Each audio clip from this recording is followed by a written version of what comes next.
вместе с паролями. Пчелиная вода, песчаная вода, птичья вода, липовая вода. Теперь могу сказать только «Ich bin Ausländer, ich spreche nicht». Trešais. Mans ķermenis, mans zilnieks, sarāvies par muskuli zem segām, bailēs no briesmoņiem, kas mīt zem vannas. Sprauga zem vannas ir savienot ar tumšu skolas gaiteni. Tāpat kā reizēm rodas saikne starp kādu ķermeņa izliekumu un krastmali, kas atgulusies putās. Bet kāpēc tagad mēs dzeram, katrs citā istabā, iespējams pat dažādās pilsētās, ieslēgušies drudzī, kā vējrāži zem ūdens līmeņa. Третий. Мое тело, мое животное съежилось в мускул под одеялами в страхе от чудищ, обитающих под ванной. Щель под ней соединена с темным школьным коридором, так же, как иногда рождается связь между изгибом какого-то тела и берегом, отлеживающимся в пене. Но почему мы теперь пьем, каждый в своей комнате? Возможно, даже в разных городах, замкнутые в лихорадке, как флюгеры ниже уровня воды. Ceturtais. Dievs, es zinu, tavas baznīcas, tie ir kuģi, milzīgi vraki, iebūvēti pilsētas pamatos. Tāpat mūsu ķermeņos ieaugušas šķembas, atlūzas un reizēm iesmeltas bez iemesla. Dievs, es zinu, tavas baznīcas, tie ir kuģi, bet kādēļ tu slēpies starp vecām medaļām, kā apmaldījies? Четвертый. Боже, я знаю, Твои церкви — это корабли, огромные остовы, встроенные в фундамент города, так же, как вросшие в наши тела щебень, обломки, которые иногда ноют без причины. Боже, я знаю, Твои церкви — это корабли, но почему Ты прячешься между старыми медалями, словно заблудился? Piektais. Vectēvu sastrādātās rokas, pārclājot nodzeltējušas fotogrāfijas. Viņa dulznas ir drupeni, vaibsti, dilstoši.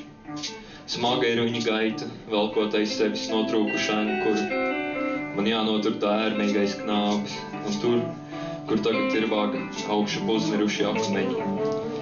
Dienās, kad ir tik maz gaismas, lāsas sit pa jumta skārdu, viņš to izjūt tik saspringti, it kā būtu izplāts virs ciemata šajās Lietuvās. Arī sienām ir savs pulss zem apmetuma, kur stiepjas plaisas laustā līnija.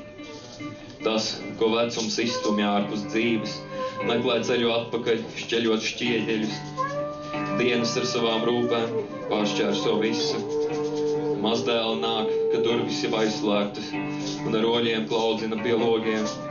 Upīte otrpus dārzam applūdus, un pagrabs grims zemē, neveiklas mūra kuģis, vedot trauslu kravu, spoguļus un ievārījumu burciņus. Dienas ar savām rūpēm, tie ir pirksti, kas taustās tumšā telpā, pēc gaismas slēģu. Un siena ar pulksteni, tik vakar panākts soli pretī, lai nostātos gaismai priekšā. Пятый. Натруженные руки деда перебирают пожелтевшие фотографии. Его мозоли крошатся, черты лица на исходе. Тяжела его походка, когда он тащит за собой оборванный якорь. Мне надо поддерживать его диковинный клюв, и там, где остается борозда, вверх выныривают камни. Никогда так мало света, капли бьют о жесть крыши. Он чувствует это так напряженно, как будто сам распластан над поселком в эту мокрить. У стен тоже есть свой пульс под штукатуркой, где тянется ломанная линия трещин. То, что возраст выставляет за дверь, ищет свой путь обратно, разламывая кирпичи. Дни со своими заботами распарывают все. Внуки приходят, как двери уже закрыты, и камешками пуляют в окна. Речка по ту сторону сада разлилась, и погреб уходит под землю. Неуклюжий кирпичный корабль, везущий хрупкий груз, зеркала и баночки с вареньем. Дни полные забот. Это пальцы нащупывает в темной комнате выключатель, и стена с часами каждый вечер делает шаг вперед, чтобы вытянуться перед светом. Sastais. Bērniņos, stikla batē, gulējas salauztas rotaļlietas. Tukšs šūpojās formas darbs ar izklīdušas armijas nozīmēm. Bija tā, it kā mēs gatavotos slepenai parādei.